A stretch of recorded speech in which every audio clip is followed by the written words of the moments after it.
Продуктите, които правя тук за вас, са без консерванти, без аромати, но ако желаете да покажа в какви концентрации се влагат и да ви покажа продукти с такъв тип суровини, моля да ми запишете долу в коментарите.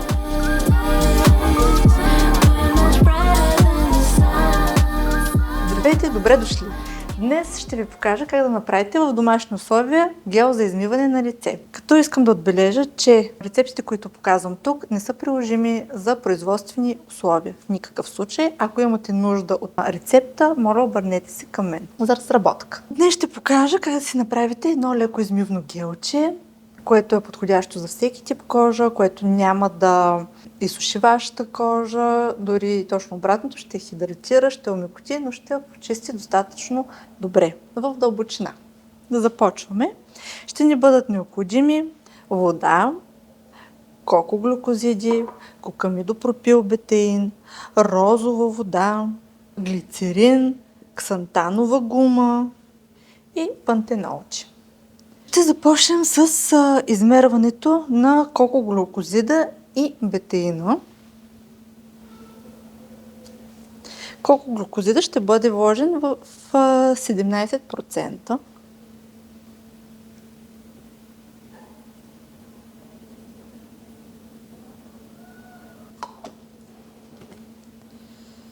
Бетеинът ще бъде вложен в 2%.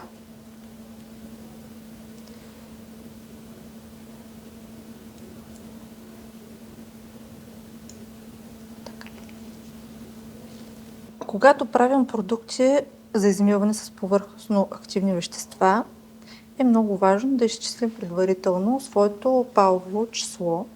Но за това ще говорим малко по-нататък. Днес ще направим просто един лек продукт. В друга бехерова чаша ще разтворим ксантановата гума в глицеринче и малко вода. Т.е. отново ще ми трябва везничката. Ксантанова гума. Ще я сложим в 1,5%.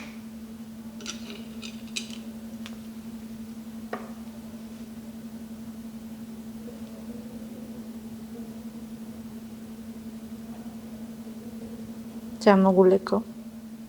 При ксантановата гума ще добавим глицерин 8%.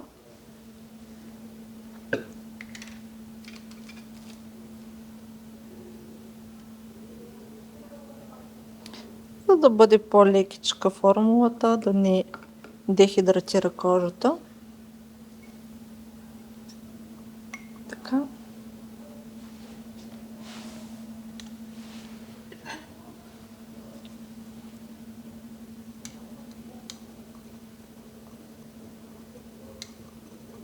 След като разбъркаме добре ксантановата гума в глицерина, ще добавим и при тях част от количеството вода, което ще е необходимо за направа на тази рецепта, а именно 10 мл вода. Водата е добре да бъде деминерализирана трапезна вода. Тя е лесно достъпна. Така.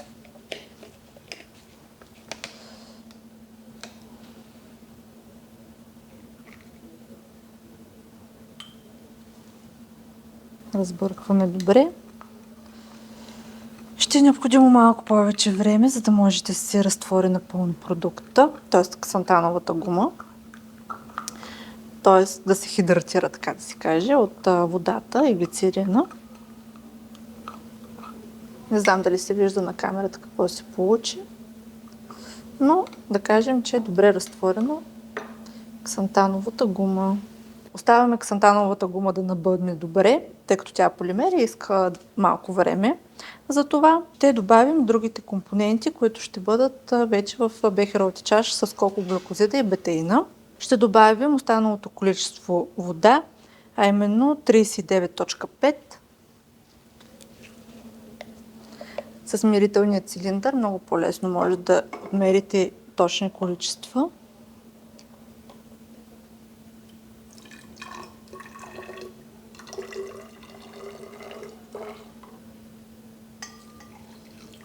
Необходимо отново да разбъркаме добре, за да се разтвори колко Ще се разтворят паловете вътре в водата. Тъй като нямам втора стъклена бъркалка тук, ще използвам срещу положния край на тази. Трябва да се разбърка бавно, равномерно до пълното разтваряне на паловете. Как да разберем, че се е разтворило напълно? То стои на едни такива като парцалчета. Не знам дали се вижда на камерата, но когато се разтворя напълно, вече продуктът става абсолютно равномерен. Имайте предвид, че все пак правим гел, т.е. трябва да стане малко по-гъстичък. Гъстотата ще бъде придадена и от ксантановата гума, която е естествен полимер. Добавяме розова вода 20 мл или 20%.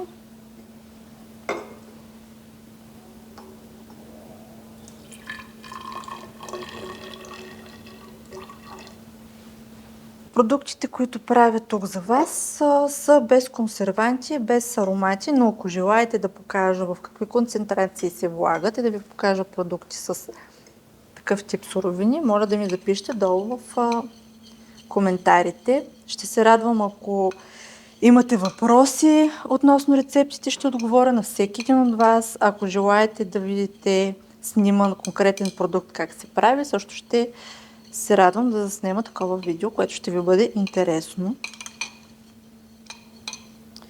Ще добавим и пантенол, че все пак да нямаме кожни раздразнения, т.е. тушира проблеми. Ще го добавим в 2%.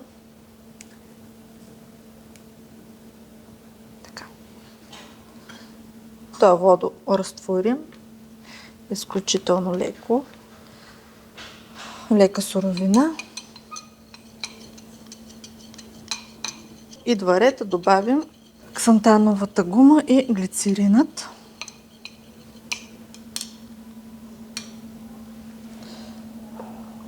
Така. Обираме го добре.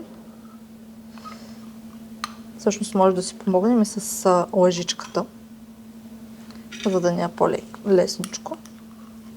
Няма никакъв проблем. Сега ще трябва да разбъркваме и да изчакаме известно време, да може да се разтвори изцяло ксантановата гума в цялото количество на водата.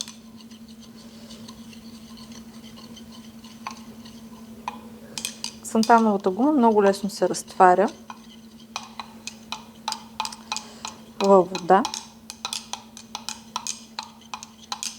След дълго разбъркване продуктът е почти готов, но моля имайте предвид, че все пак вътре използваме естествен полимер, който ще трябва да набъбне около 24 часа. Сега ще го прехвърля в опаковката, в която трябва да престои. Истинският начин, по който ще изглежда, ще може да се види утре.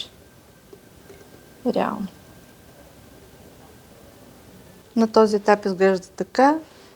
Не знам дали забелязвате, но вътре заради разбъркването са влезнали много мехурчета, които с времето ще изчезнат. Нагоре ще се придвижат и ще изчезнат. И ще стане един бистър гел. Все пак да видим какво се е получило. Ето. Едно съвсем леко гелче, което ще отмие мръсотията в дълбочина. И в същото време ще хидратира вашата кожа. Последвайте ме, харесайте видеото, пишете коментари. И до нови срещи!